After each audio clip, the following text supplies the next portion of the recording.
Hello everyone, welcome back to the introduction of accounting की ये class number 3 है। Class number 1 में अपने बेसिक कंप्लीट किया था। क्लास नंबर 2 में हमने कंप्लीट किया था यूजर ऑफ फाइनेंशियल स्टेटमेंट और कंप्लीट हमने किया था फीचर्स ऑफ अकाउंटिंग। ठीक है, इसमें हम कंप्लीट करेंगे इसकी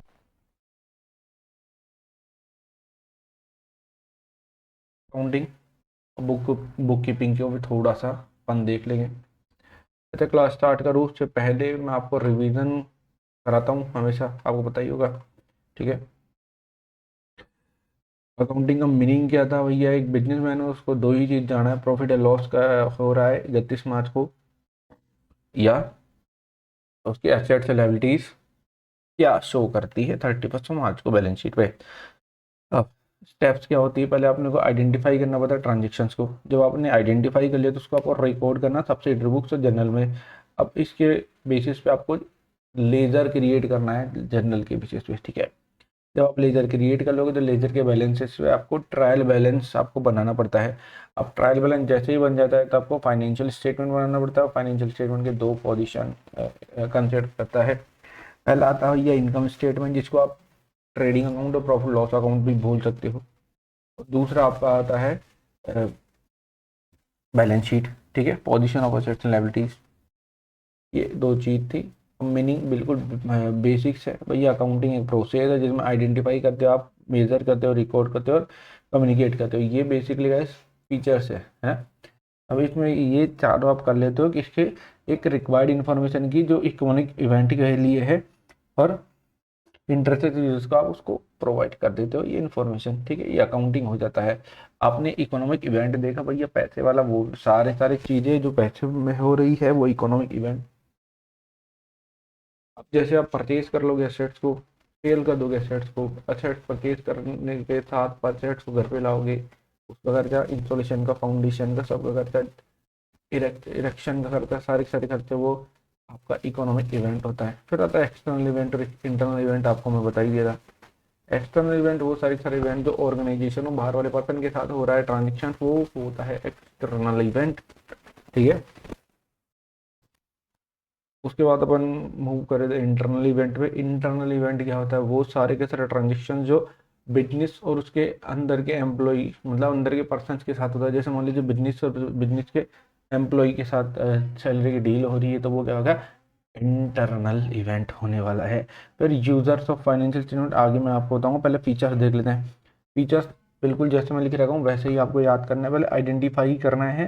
ठीक है, ये पहला स्टेप है जो आपको फाइनेंशियल इवेंट आइडेंटिफाई करना है, उसको रिकॉर्ड करोगे। ठीक है, अब जैसे आप आइडेंटिफाई कर लिए, आपको उस इवेंट को मनी में मेजर करना है। अब हो गया मनी में, मतलब आपको मैं कल भी बताया था, कोई भी ट्रांजेक्शन जो मनी में मेजर हो सकता है उसी को अपन लिखते हैं। ठीक है, अब मनी मेजर हो गया तो अब उसको अपन क्या करेंगे? रिकॉर्ड करेंगे। रिकॉर्ड करने के बाद क्लासीफाई करेंगे, मतलब बैलेंस शीट में ट्रांसफर करेंगे, समराइज करेंगे। फिर अब फाइनेंशियल स्टेटमेंट पूरा जब बन जाता है तो अपन यूजर्स को कम्युनिकेट कर देते हैं। अब इसके बाद अपन ने देखा था एक ऑर्गेनाइजेशन की डेफिनेशन। ऑर्गेनाइजेशन कोई सी बिजनेस एंटिटी हो सकती है जो प्रॉफिट कमाने वाली भी हो सकती है और एनजीओ भी हो सकता है, मैं आपको बता ही दिया था।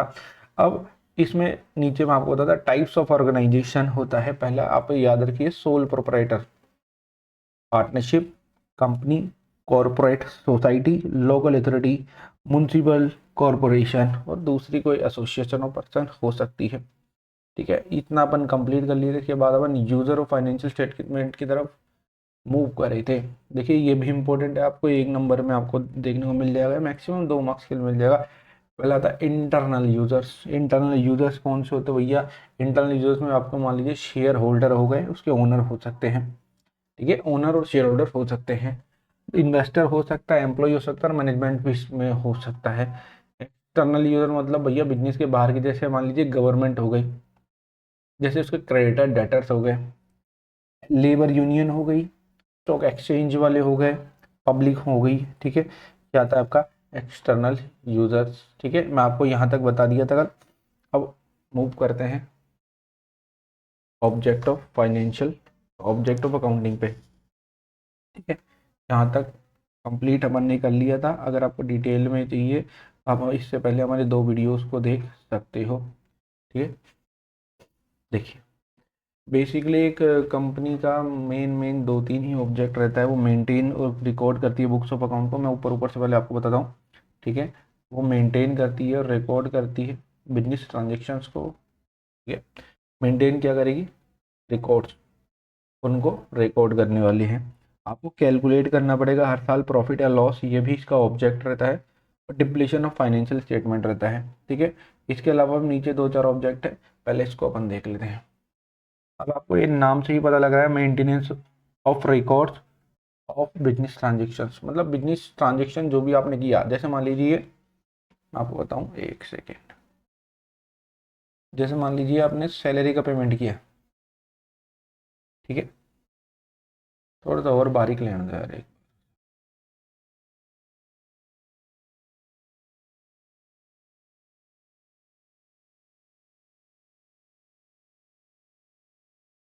ठीक है, तो मान लीजिए आपने सैलरी का पेमेंट किया,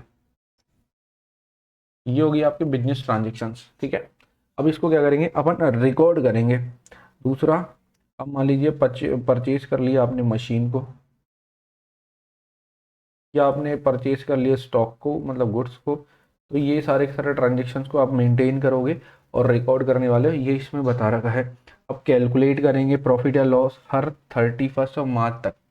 ठीक है, ये ध्यान रखना, हर एक बिजनेसमैन 1 अप्रैल से 31 मार्च के बीच सारे के सारे बिजनेस ट्रांजेक्शन जितने भी करता है, तो 31 मार्च तक वो कैलकुलेट करता है प्रॉफिट या लॉस को। ठीक है, कैसे कैलकुलेट करते हैं ये आने वाले वीडियोस में आपको पता चलेगा। डिप्लीशन ऑफ फाइनेंशियल स्टेटमेंट, मतलब बुक्स ऑफ अकाउंट्स को ऐसे रख रहे हो कि भैया कंपेयर भी हो सके, सारे काम हो सके। अगर आप ये पढ़ो, ठीक है, अकाउंटिंग ऑल्सो एम एस, ठीक है, M S describe the financial position of business concern in the firm in the form of its assets and liabilities at the end of every accounting year. मतलब आपको रखना है, मैं आपको सीधा से बताता हूँ, आपको बुक्स ऑफ अकाउंट कैसे रखना है कि जब 31 मार्च आए तो एसेट्स कितनी है अपने पास, लाइबिलिटीज कितनी है। लाइबिलिटीज का मतलब आपको पता ही चल गया होगा, क्लेम होता है मतलब आपने वो कितना देना है, और एसेट्स का मतलब आपको कितना लेना है, ये आपके लिए होता है। दूसरी और चीज देख लेते हैं, अकाउंटिंग इज हेल्पफुल, ठीक है, in prevent and deduction of error and fraud. अगर आप प्रॉपर बुक्स ऑफ अकाउंट रखोगे तो आपको मदद मिलेगी फ्रॉड और एरर को ढूंढने के लिए, ये अकाउंट्स में बहुत ज़्यादा ज़रूरी है। Accounting play important role in calculation of profit और लॉसेस ड्यूरिंग द ईयर, आपको बता ही दिया। ठीक है, अब हेल्प क्या करते हैं? एस्क्राइब द फाइनेंशियल पोजीशन, ये वही है सारे के सारे जो अपन पढ़ चुके। ठीक है, अब इसमें चलते हैं करेक्टरिस्टिक्स ऑफ अकाउंटिंग में।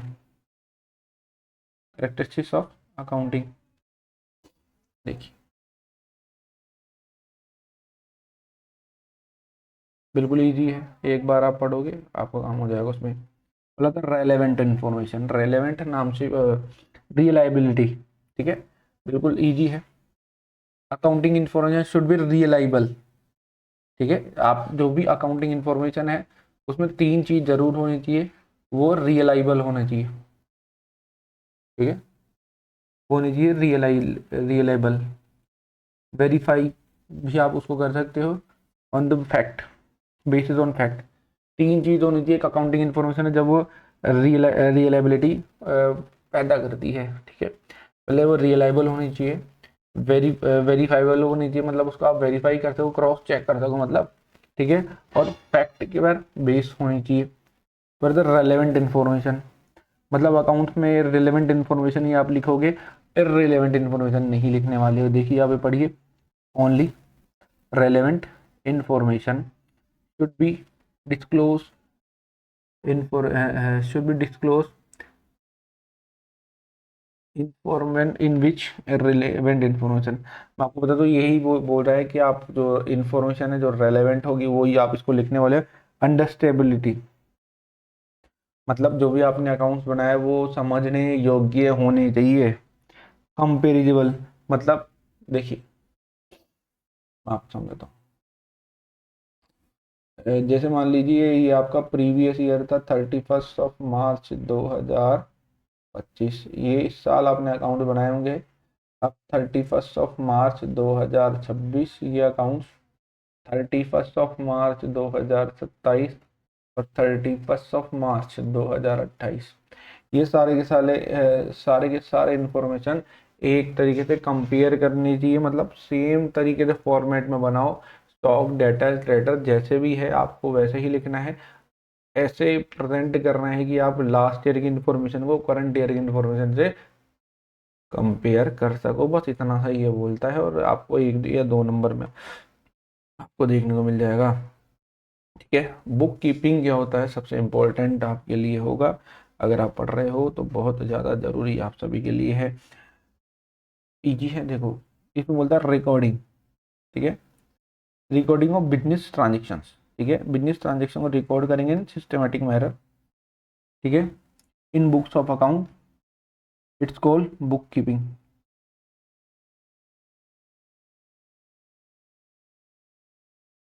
क्या बोल रहा है, बिजनेस ट्रांजेक्शन्स को आपको रिकॉर्ड करना है एक सिस्टमेटिक मैनर में, उसी को आप बोलोगे बिजनेस बुक कीपिंग। ठीक है, वापस से सुन लीजिए,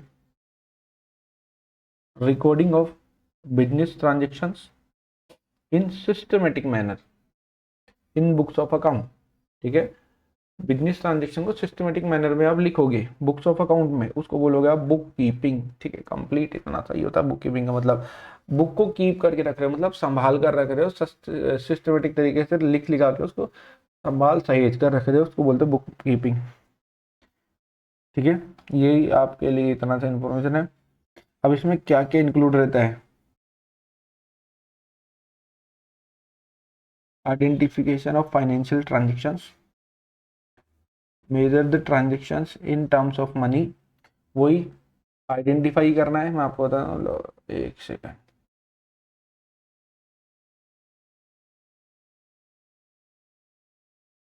ठीक है, वही जो आपने ऊपर पढ़ा, आइडेंटिफाई करना है अपने को फाइनेंशियल ट्रांजेक्शन, मेजर करना है financial in terms of money. ठीक है, रिकॉर्ड करेंगे इन ट्रांजेक्शन को और क्लासीफाई करेंगे, वही जो आपने अकाउंट्स में ऊपर पढ़ा वही आपको नीचे बुक कीपिंग में देखने को मिलेगा। बस एक अलग से थोड़ी सी इन्फॉर्मेशन थी जो आपने इसमें देख ली कि बिजनेस ट्रांजेक्शन्स को रिकॉर्ड करेंगे एक सिस्टमेटिक मैनर में, इसी को बोलेंगे बुक कीपिंग। खत्म। ठीक है, इसमें क्या क्या इंक्लूड होता है, इसमें आइडेंटिफाई करते हो ट्रांजेक्शन्स को। अच्छा, ये आ सकता है आपके लिए कि बिजनेस बुक कीपिंग में क्या क्या इंक्लूड हो सकता है, क्या बताओगे। आइडेंटिफाई करेंगे हम बिजनेस ट्रांजेक्शन्स को, इसमें रिकॉर्ड करते हैं in terms of money, measure करते हैं, रिकॉर्ड करेंगे और क्लासीफाई करेंगे। बस जो आपने ऊपर अकाउंटिंग में पढ़ लिया वही आपके लिए होने वाला है, और अगला आपके लिए बहुत ज़्यादा ज़रूरी होगा। अगर आप दोनों को देख लोगे तो ये डिफरेंस। ठीक है,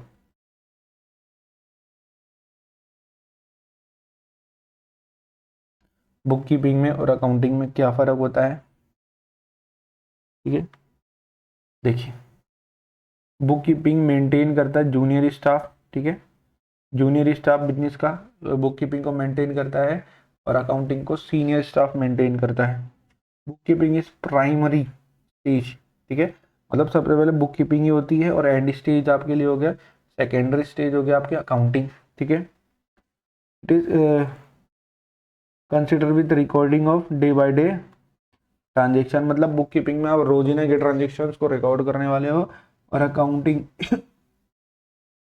में क्या है, accounting day by day transaction नहीं है, लेकिन वो जो आपने बुक कीपिंग में जो ट्रांजेक्शन रिकॉर्ड किए उसी को ये बेस बनाने वाली है, मतलब अकाउंटिंग बुक कीपिंग पे डिपेंड है। तो क्या आपको फर्क लगा कि पहले आप बिजनेस ट्रांजेक्शन देखोगे, फिर आएगी बुक कीपिंग, उसके बाद आने वाली है अकाउंटिंग। ठीक है, ऐसे चलने वाले हैं, पहले बुक कीपिंग और फिर अकाउंटिंग चलने वाली है। तो इसके बाद ब्रांचेज ऑफ अकाउंटिंग, पहला आता फाइनेंशियल अकाउंटिंग।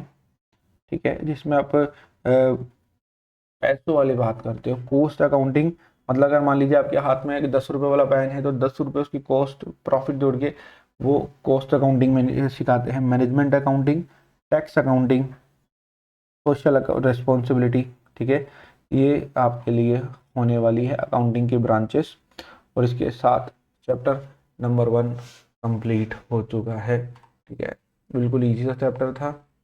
आप स्क्रीनशॉट ले सकते हैं इसके और अपने नोट्स खुद प्रिपेयर कर सकते हैं।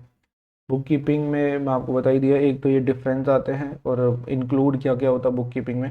कभी कभी इसका मीनिंग भी पूछ लेता है, भैया बुक कीपिंग क्या होता है। बिल्कुल सिंपल सा है, रिकॉर्ड करेगा बिजनेस ट्रांजेक्शन एक सिस्टमेटिक मैनर में।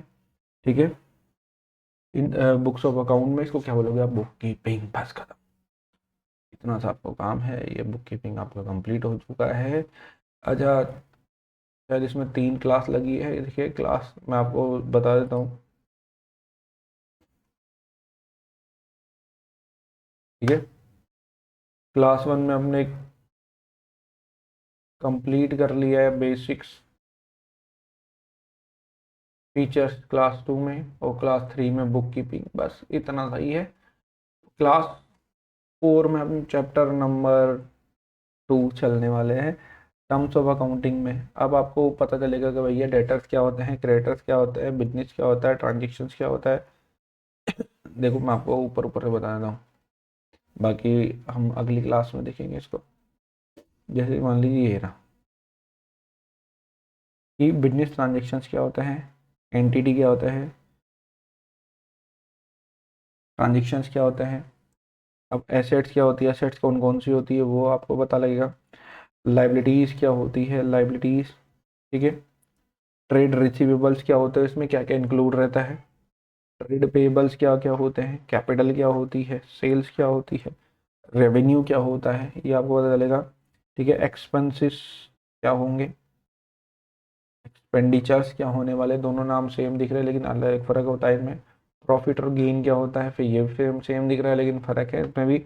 और लॉस और डिस्काउंट क्या होता है, वाउचर, गुड्स, और ये ड्राइंग्स क्या होता है, परचेज क्या होता है, स्टॉक क्या होता है। ये बेसिक बेसिक चीज़ें आपको मैं अगले क्लास में आपको बताऊंगा। बाकी हमने 3 क्लास अपलोड कर दी सक्सेसफुली, ये तीसरी क्लास ये अपलोड हो जाएगी। आपको अगर वीडियो पसंद आए तो वीडियो को लाइक करना। मैं आपको बता दूं क्लास 11th के रिगार्डिंग सारे के सारी चैप्टर्स मैं यहीं अपलोड करूंगा। हम डी के गोयल्स की बुक को धीरे धीरे सॉल्व करेंगे और सारे के सारे आंसर यहीं अपलोड करेंगे। मेरे साथ प्रैक्टिस करते चले जाना, आप आपका काम हो जाएगा फ्री ऑफ कॉस्ट। ठीक है, चैनल को सब्सक्राइब करना जरूर, वो भी उसमें पैसे नहीं लग रहे, वो फ्री है। ठीक है, आपसे हम मिलेंगे अगले वीडियो में। Bye bye.